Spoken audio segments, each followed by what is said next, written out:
Okay guys, as you can see, it's never easy.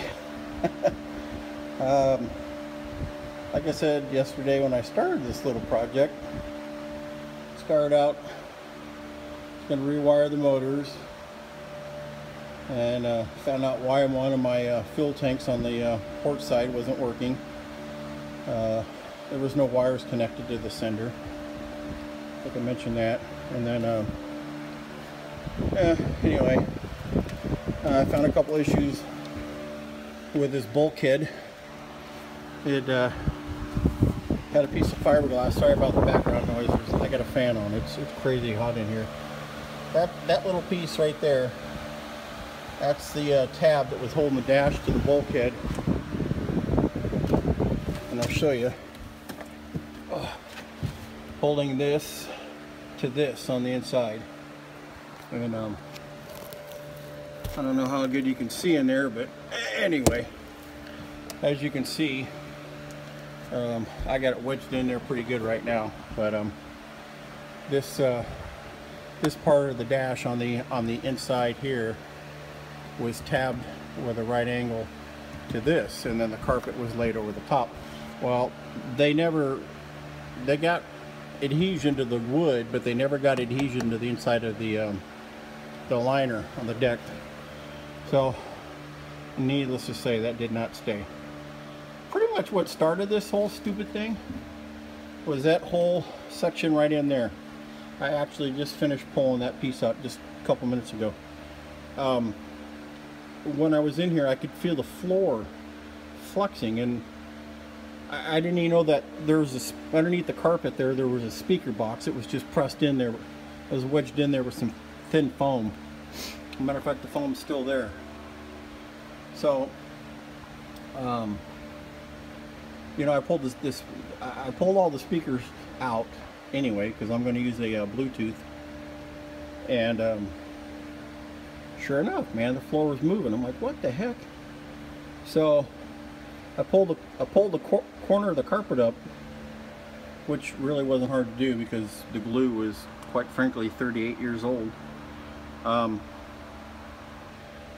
I'm really impressed at the condition of the stringers. This is where they tabbed in the deck, which it was actually still really solid all the way along here and back there. I left that alone because what I want to do is I want to cut that flush. I want to cut it, well, hold up a second here. I want to leave cut laps, is what I'm trying to say. I want to cut it along this edge here so I have a little tab sticking up. And what I'll do is once I get all this laid in here, this is gonna, and also I'm gonna probably leave this, there's a little bulkhead right here. I don't know if you can see it upside down, but anyway, there's a little bulkhead right there. And the back seat goes over it, but it had little pieces of wood laid across the back, and they were never fastened down. They were just laying under there, and a couple times I stepped on them and it flipped and kicked me in the shin, and I said a few choice words. Anyway, so I've left all these nails in place because what I'm going to do is after I get all this out of here, I'm going to come in here with a pressure washer because it looks like at some point somebody changed the oil from what I can see, and maybe it's just me, but somebody probably didn't get it very clean, and all this film all up in here, this black junk, it's on the surface, but anyway, it's I'm going to come in here and pressure wash it. I'm going to sand it. These I gotta admit, these stringers are just rock solid. I mean, they're totally encapsulated. They really, Biesemeyer did a really good job of stringer work in here. I don't see any really, there's a little bit of, I don't know if these light spots are actual air pockets, but they're flat, you know, so I don't know. Maybe it's just, you know, the wood staining of the resin. Sorry, I'm dripping sweat all over the place. Yeah, I took a picture of the firewall in here up there. It's a 1 hour firewall. Yesterday afternoon it was 127 degrees. It's 131 in here today. You know, I've got that tin roof, so it's like 35 feet up there, but it's just, it was too hot, so I left for a while and went and did my laundry and came back. But so anyway, I'm going to pull all these. I'm going to leave the gas tanks in place because those are tabbed in really well, and I just don't want to disturb that.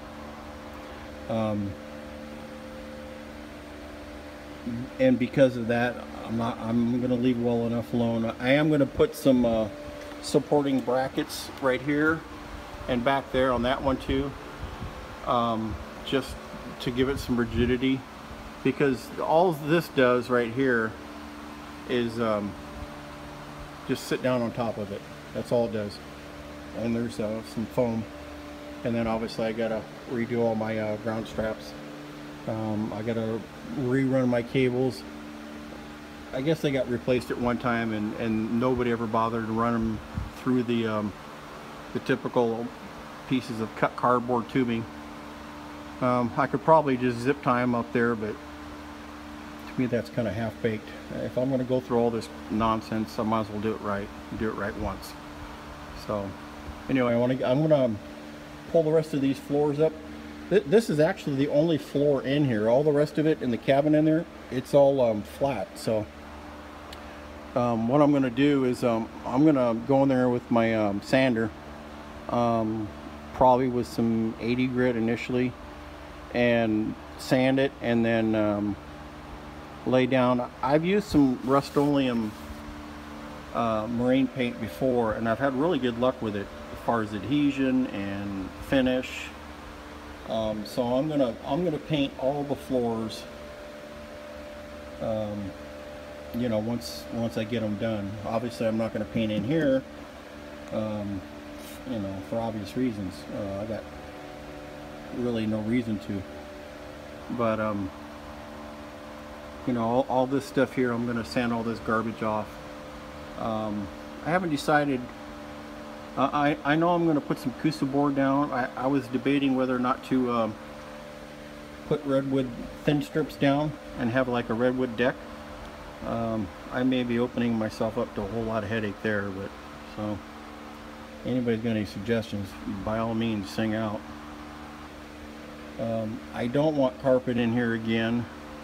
That just lends itself to mold and mildew and rot and all sorts of other stuff that I don't care for. So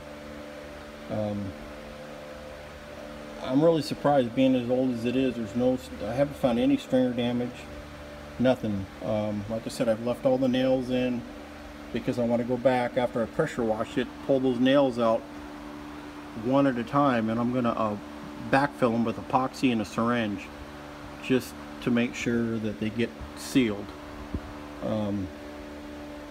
But I don't want to do anything until after I pressure wash and get it all clean. So anyway, that's where we're at right now. I got half the floor out from the on the port side, the driver's side, and the other half is still to come out. Like I said, this is right down here. This is you can see it moving, you can hear it, and that's where it all started on the driver's side. So I knew it probably wasn't tapped in very well. Anyway, that's it. So anybody's got any suggestions, let me know what you think. And just remember, it's never easy.